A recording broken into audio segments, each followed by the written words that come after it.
الرجیم بسم اللہ الرحمن الرحیم رب اشرح لی صدری ویسر لی امری واحلل عقدۃ من لسانی یفقہوا قولی اللہم صلی علی فاطمہ وابیہا وبعلہا وبنیہا وسر المستودع فیہا بعدد ما احاط بہ علمک۔ بسم اللہ الرحمن الرحیم لقد ارسلنا رسلنا بالبینات وانزلنا معهم الکتاب والمیزان لیقوم الناس بالقسط وانزلنا الحدید فیہ بأس شدید ومنافع للناس ولیعلم اللہ من ینصرہ ورسلہ بالغیب ان اللہ قوی عزیز۔ السلام علیکم ورحمۃ اللہ وبرکاتہ۔ ماہ رمضان کی تیاریوں میں آج ہماری آخری تیاری ہے، کیونکہ اس کے بعد پھر سے ماہ رمضان شروع ہو جائے گا اور پھر ہم اپنے خطبے متقیان یا خطبے حمام کی طرف آ جائیں گے۔ تو الحمدللہ کچھ ایسے پوائنٹس تھے جن کو کرنا ہمارے لیے بہت ہی اہم تھے اور وہ ہم نے کیے، اور جو خاص پوائنٹ رہتا ہے جس کا تعلق پورے کے پورے قرآن سے ہے، جس کا تعلق شب قدر سے ہے، جس کا تعلق ہم کہہ سکتے ہیں کہ جس کا تعلق جو ہے وہ ہماری تقدیر سے ہے، جس کا تعلق جو ہے وہ ہماری دنیا اور آخرت سے ہے، وہ کون سی چیز ہے جس کا تعلق ہماری دنیا سے، آخرت سے، شب قدر سے، ہماری تقدیر سے، اور جس کے وجود کے ذریعے سے ابھی تک کائنات باقی ہے، تو وہ کون سی ذات ہے جس کے لیے آتے ہیں؟ تو وہ ذات ہے امام زمان علیہ السلام کی۔ تو ہمیں اپنے وقت کے امام کے ساتھ کس طرح سے رہنا ہے، اس ماہ رمضان میں ہمیں ان کے ساتھ بھی ایسا رہنا ہے کہ ہمارا ان کے ساتھ تعلق جو ہے وہ مضبوط ہو جائے۔ میں نے پہلے بتایا تھا آپ کو کہ شیطان چاہتا ہی ہے یہ کہ ہمارے تعلقات جو ہے وہ خراب ہو جائے۔ کس کے ساتھ؟ خدا کے ساتھ اور محمد اور آل محمد مصطفیٰ صلی اللہ علیہ وسلم کے ساتھ، اور خاص جو ہمارے وقت کے امام ہیں، امام مہدی آخر زمان، ان کے ساتھ۔ تو ہم نے الحمدللہ بہت اچھے سے تیاری کر لی، اور میں ابھی چاہتی ہوں کہ جو باقی پوائنٹس رہ گئے ہیں اس کی طرف آؤں، اور وہ بہت ہی ابھی میں نے آپ کو بتایا کہ ایک امام زمان اور ایک اور پوائنٹ بھی ہے جس کو میں چاہتی ہوں کہ اس کو وضاحت کرنا ہمارے لیے بہت بہت بہت ضروری ہے، کیونکہ یہ چیزیں میں نے اپنے معاشرے میں، ہم نے اپنی سوسائٹی میں دیکھی ہے۔ اگر ہم ایک دو گھر چھوڑ کے دیکھتے ہیں نا، تو 10-15 گھر کے بعد وہ ایسی چیزیں نظر آتی ہی ہیں یا سننے کو آتی ہیں، لوگ آ کر بولتے ہیں۔ تو سب سے پہلے کون سی چیز ہے؟ ہم اس مہینے میں توبہ کرتے، استغفار کا مہینہ ہے۔ توبہ کی ایک شرط ہوتی ہے کہ جب ہم توبہ کرتے ہیں نا، تو توبہ میں ایک شرط ہوتی ہے کہ اس کا جبران بھی کیا جائے۔ جبران کرنے کا مقصد ہوتا ہے کہ اگر خدا نخواستہ ہم نے کسی کے مال کو کھایا ہے، ہم نے کسی کے اوپر ظلم کیا ہے، یا وہ چیز جو ہم نے اس کی کھائی ہے بائی فورس، اگر وہ ہمارے پاس موجود ہے تو ہم اس کو واپس دے دیں، ورنہ یہ دنیا اور آخرت میں ہمارے لیے عذاب بن جاتی ہے، اور اس کی وجہ سے انسان کا دل مردہ ہو جاتا ہے، اس کی وجہ سے وہ محمد اور آل محمد کے سے دور ہو جاتا ہے، اس کی وجہ سے دنیا اور آخرت میں بلائیں نازل ہوتی ہیں، اور ایسی چیزیں جو اگر کسی کے مال کو کھایا جاتا ہے نا، تو وہ انسان کی نسلوں میں منتقل ہوتی ہے اور وہ نسلوں کو برباد کر دیتی ہے، اور پھر وہ ایمان جو ہم روتے ہیں کہ بھی مجھ میں نماز میں مزہ نہیں آتا، وہ ایمان کہاں سے آئے جبکہ ہمارے پیج میں کسی اور کا حق موجود ہو، یا ہمارے گھر میں یا ہمارے تن پہ۔ تو ہمیں اس چیز کا بھی دھیان رکھنا ہے کہ جب ہم نے اتنی زیادہ اپنے دل کو کروائی ہے، اپنے فکر کو اور اپنی روح کو اور اپنی فیملی کو، ہم نے سب چیزوں کو دیکھا، تو پھر ہم ایک اسٹیپ میں آتے ہیں، وہ ہوتا ہے توبہ۔ تو ہم جب توبہ کے دروازے کی طرف آتے ہیں، ہمیں پتہ ہے کہ ماہ رمضان جو توبہ کا دروازہ ہے، تو اگر مجھے چاہیے کہ مجھے توبہ ملے تو مجھے اس کو جبران کرنا ہوگا۔ ہم سب کو پتہ ہے کہ ایک دفعہ جنگ کے میدان میں رسول خدا صلی اللہ علیہ وسلم جب آئے تھے، تو ایک شخص تھا، وہ شہید ہو گیا، شہید تھا رسول خدا صلی اللہ علیہ وسلم کے ساتھ جو ہے وہ جنگ کر رہا تھا کفار کے ساتھ، اور پھر اس وقت اس نے شہادت حاصل کی، اور جب شہادت حاصل کی تو لوگ آئے اور کہنے لگے اس کو بشارت ہو کیونکہ یہ شہید ہو گیا، اور اس کو خوشخبری دے۔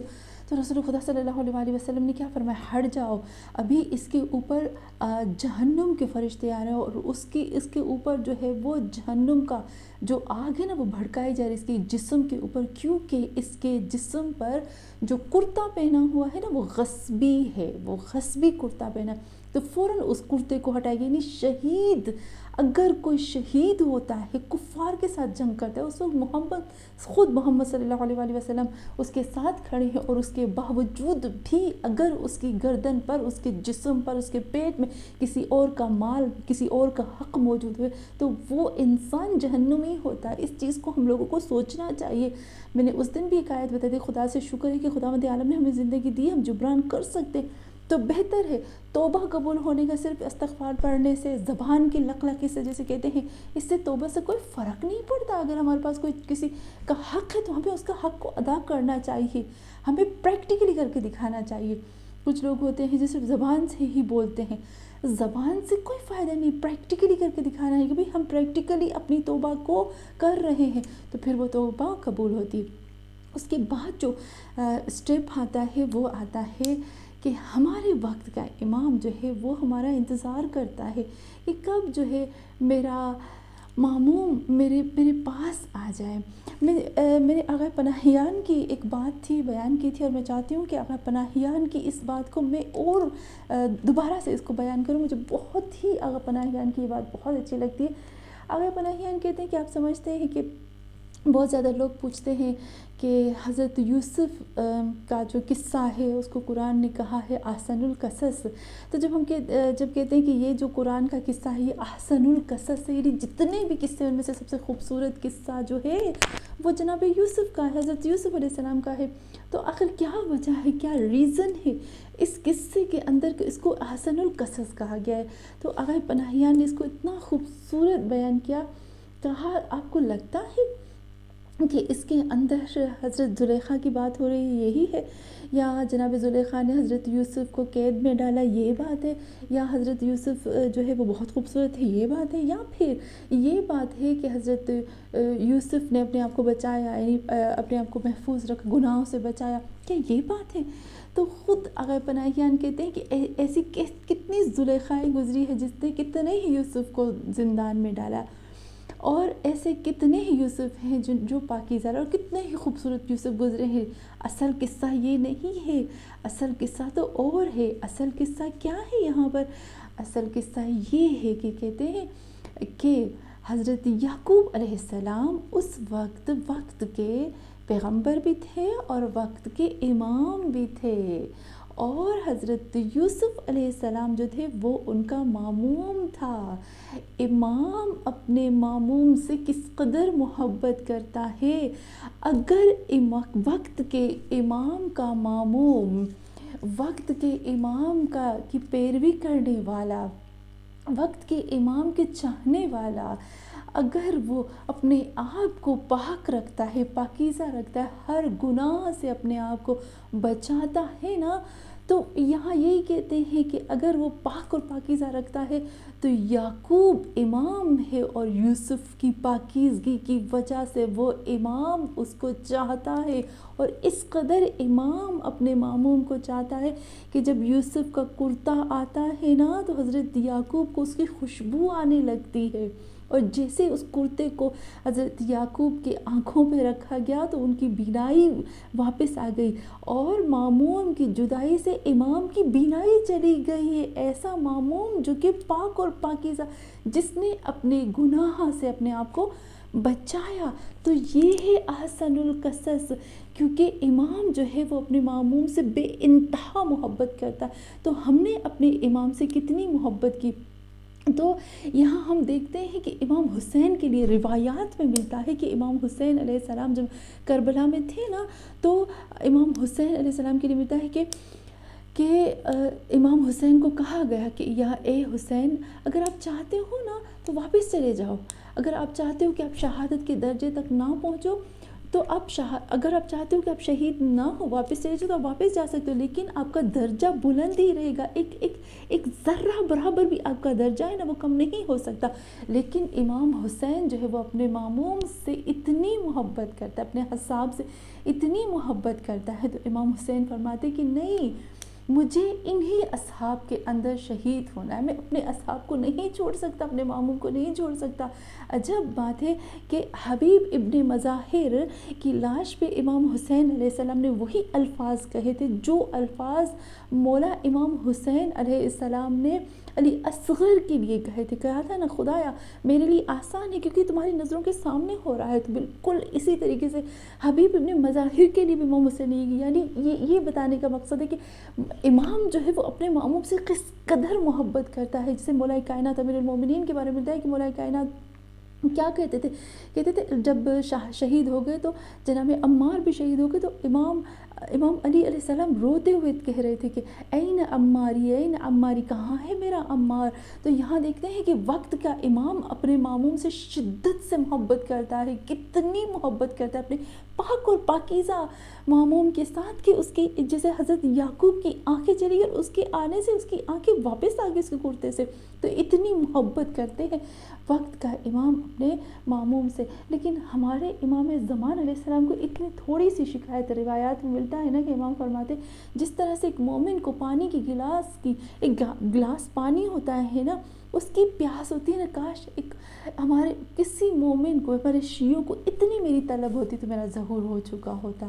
لیکن آج ہم کتنا امام کو چاہتے ہیں، تو یہاں پر کس قدر امام جو ہے وہ اپنے شیعوں سے، اپنے ماموم سے محبت کرتے ہیں، ہم سوچ بھی نہیں سکتے۔ وقت کا امام روز ہمارے لیے روتا ہے، ہمارے لیے گریا کرتا ہے، لیکن ہم نے کیا اپنے وقت کے امام کے لیے کیا ہے؟ ہم کیا کر سکتے ہیں؟ یہاں پر جس آیت کو میں نے تلاوت کی نا، وہ آیت سورہ حدید کی آیت نمبر 25 ہے، اور اتنی خوبصورت ہے یہ آیت۔ میں چاہتی ہوں اس کو تھوڑا سا میں بتاؤں۔ یہاں پر جی آیت کہتی ہے لَقَدْ أَرْسَلْنَا رُسُلُنَا بِالْبَيِّنَاتِ وَأَنزَلْنَا مَعَهُمُ الْكِتَابَ وَالْمِيزَانَ۔ اللہ کہتا ہے بے شک میں نے بھیجے اپنے انبیاء کو بالبینات یعنی معجزات کے ساتھ بھیجے، اور ہم نے اس کے ساتھ کتاب اور میزان کو بھیجا، اور پھر لوگوں کے اندر عدل کرنے کے لیے، اور پھر کہتے ہیں کہ اور پھر ہم نے کیا کیا، وَأَنزَلْنَا الْحَدِيدَ، اور ہم نے لوہے کو نازل کیا تاکہ وہ ان کے لیے، لوگوں کے لیے فائدہ مند ہو سکے، وَمَنَافِعُ لِلنَّاسِ۔ اور یہاں پر یہ پوری آیت میرا ٹاپک نہیں ہے، لیکن آخر میں جو آیت ہے نا اس میں یہاں یہ اللہ کہتا ہے وَلِيَعْلَمَ اللَّهُ، اور یہ کیوں سب اللہ نے کیا ہے کہ اللہ جاننا چاہتا ہے کیا کہ اللہ جان لے من ینصرہ، کون ہے جو اللہ کی مدد کرتا ہے، ورسلہ، اور اس کے رسولوں کی مدد کرتا ہے، بالغیب، غیب کے ساتھ، ان اللہ قوی عزیز۔ لیکن لاسٹ میں اللہ نے بتا دیا، جب کہتا ہے نا اللہ کی کون ہے تم میں سے کوئی جو میری مدد کرتا ہے، تو آخر میں اللہ نے کہہ دیا کہ ان اللہ قوی عزیز، اللہ کہتا ہے مجھے ضرورت نہیں ہے کسی کی مدد کی، لیکن میں کیوں کہتا ہوں کہ میری مدد، یعنی میں دیکھنا چاہتا ہوں تم میں سے کون میری طرف میرے رسولوں کی مدد کرتے۔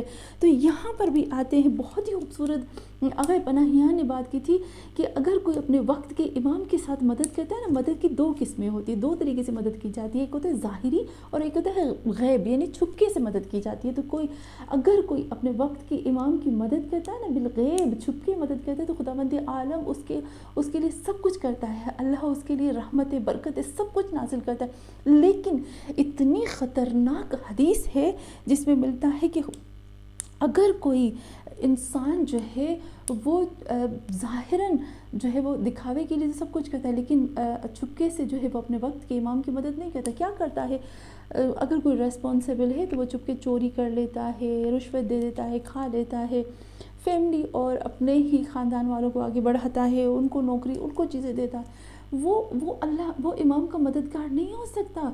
وہ امام کا ہم کہہ سکتے ہیں کہ خداوند عالم اسے سخت نفرت کرتا ہے۔ اور حدیث قدسی ہے، یہاں پر حدیث میں ملتا ہے کہ امام جعفر صادق علیہ السلام فرماتے ہیں وَمَن لَم، اگر کوئی وقت کے امام کی ہیلپ نہیں کرتا، وَمَن لَم یمشی، اگر کوئی نہیں جاتا ہے اپنے امام کی مدد کے لیے، اپنے امام کی حاجت کے لیے، واللہ اللہ کی قسم، ابتل، خداوند عالم کیا کرتا ہے، ابتل یبن یمشی فی حاجت عدو اللہ، اگر کوئی وقت کے امام کی مدد کے لیے سٹیپ نہیں اٹھاتا تو خداوند عالم اس کو کیا کر دیتا ہے، اس کو بدترین پنش دیتا ہے۔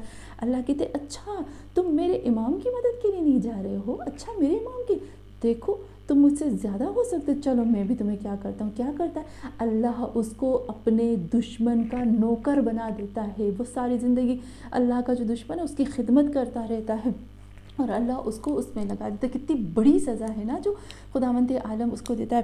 تو یہاں پر ہم دیکھتے ہیں کہ امام کی مدد. اچھا، اب امام کی مدد ہم کیسے کر سکتے ہیں؟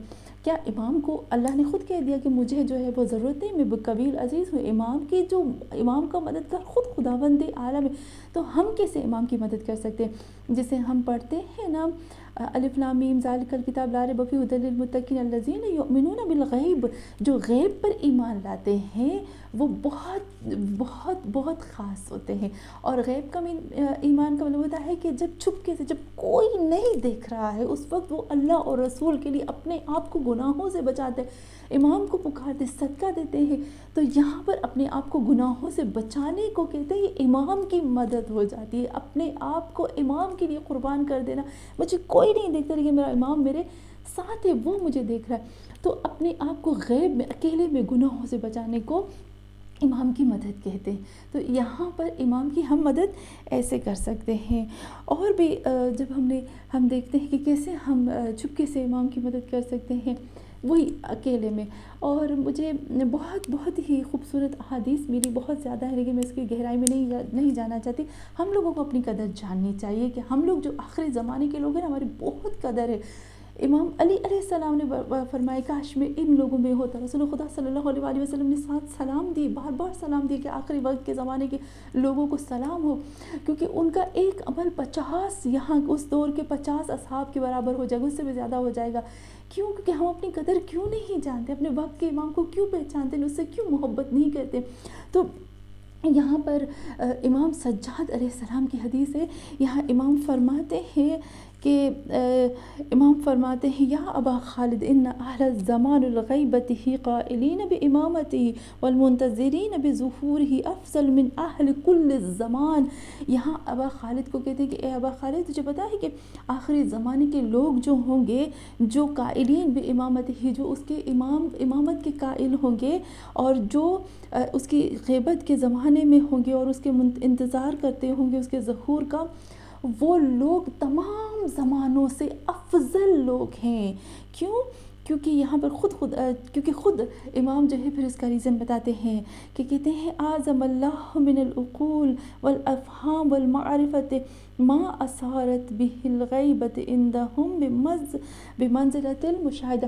ان کے جو افہام، یعنی ان کی سوچ، ان کی فکر عظیم ہوگی، ان کے پاس عقل ہوگا اور ان کی منزلت اللہ کے سامنے اتنی بڑی ہے. یعنی جس طرح سے وہ غیب پر ایمان رکھتے ہیں لیکن اللہ کے لیے وہ مشاہدے کے برابر ہو جاتے ہیں. جس سے رسول خدا صلی اللہ علیہ وسلم سے بھی لوگوں نے پوچھا کہ کیوں آپ آخری زمانے کے لوگوں سے اتنے محبت کرتے ہو؟ تو رسول خدا نے فرمایا کیونکہ وہ صرف کتب، یعنی ہم کہتے ہیں نا، وہ ایک پیپر پر، ایک وائٹ پیپر پر لکھے ہوئے جو بلیک لفظ ہوتے ہیں نا، کہتے ہیں کاغذ پر، ایک وائٹ پر کالی چیز لکھی ہوئی پر ایمان رکھیں گے، جن کے بیچ میں بھی نہیں ہوں گا، جن کے بیچ میں کوئی نبی، کوئی امام نہیں ہوگا، اور پھر بھی وہ لوگ ایمان لائیں گے. تو وہ آخری زمانے کے لوگ جو ہیں وہ بہت ہی قیمتی. تو ماہ رمضان میں ہمیں اپنی قدر اور اپنی قیمت کو اور بڑھانا ہے، ختم نہیں کرنا ہے. تو یہاں پر بس ایک چھوٹا سا قصہ بتاتی ہوں کہ ایک شخص تھا جس کا نام تھا ہرسمت اس کا نام تھا. اس کے لیے ملتا ہے کہ جب کربلا کا میدان تھا اور کربلا عاشور کا دن تھا تو اس وقت وہ ابن زیاد کے لشکر میں موجود تھا. لیکن جب اس نے دیکھا نا ابن زیاد کو، امام حسین کو، فوراً وہ آیا امام حسین علیہ السلام کے پاس اور اس نے معافی مانگی. اور پھر اس نے امام حسین کو ایک بات کہی 20 سال پہلے میں مولا کائنات امیر المومنین علی علیہ السلام کے ساتھ تھا جنگ صفین میں.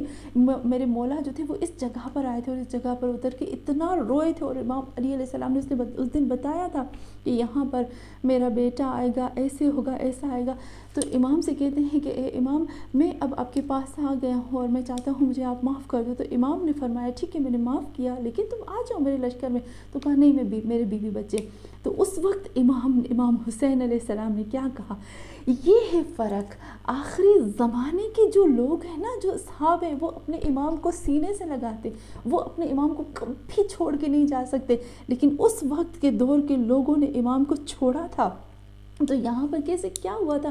پھر وہ امام حسین علیہ السلام نے کہا تم چلے جاؤ یہاں سے اس قدر دور چلے جاؤ کہ دوبارہ تم یہاں واپس نہیں آ سکو، یا اگر میری فریاد ہو نا تو تمہارے کانوں تک نہیں آئے، کیونکہ اگر تمہارے کان تک وہ فریاد پہنچی نا تو تم ابداً جہنمی ہو جاؤ گے۔ تو یہاں ہم دیکھتے ہیں کہ ہمیں اپنے وقت کے امام کو راضی کرنا ہے، خوش کرنا ہے، اور پھر توبہ کرنی ہے جبران کے ساتھ۔ انشاءاللہ اللہ سے دعا کرتے ہیں کہ خدایا ہم ماہ رمضان میں تیار ہو کر داخل ہو رہے ہیں، تو خدایا ہماری اس تیاری کو قبول فرما، اور ہمیں ماہ رمضان میں اور اس کے بعد ہمیں ہماری اولادوں کو، ہماری نسلوں کو پاک فرما، ایسا فرما جس طرح سے تو چاہتا ہے اور جس طرح سے ہمارے وقت کے امام چاہتے ہیں۔